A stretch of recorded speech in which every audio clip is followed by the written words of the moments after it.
વડોદરા શહેરમાં મહાવીર સ્વામીની જન્મજયંતિની હર્ષ અને ઉલ્લાસ સાથે ઉજવણી કરવામાં આવી હતી। સમાચારોની વિગતવાર ચર્ચા કરીએ। નમસ્કાર, આપ જોઈ રહ્યા છો ન્યૂ ભારત ન્યૂઝ અને હું છું આપની સાથે વલ્લરી વ્યાસ। વડોદરા શહેરમાં મહાવીર સ્વામીની જન્મજયંતિ અપાર ભક્તિભાવ અને ઉત્સાહ સાથે ઉજવવામાં આવી હતી। આ પવિત્ર અવસરે 24માં તીર્થકર ભગવાન મહાવીર સ્વામીની ભવ્યથી ભવ્ય શોભાયાત્રાનું આયોજન કરવામાં આવ્યું હતું। શોભાયાત્રાનો પ્રારંભ નજરબાગ ખાતેથી કરવામાં આવ્યો હતો, જ્યાંથી મોટી સંખ્યામાં જૈન સમુદાયના શ્રદ્ધાળુઓ જોડાયા હતા।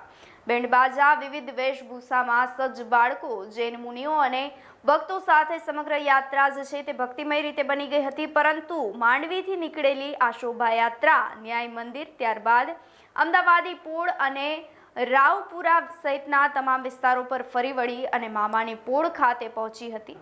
આ યાત્રા દરમિયાન શહેરના મુખ્ય માર્ગો પર ભક્તિ અને શાંતિનો સંદેશ પ્રસરી રહ્યો હતો।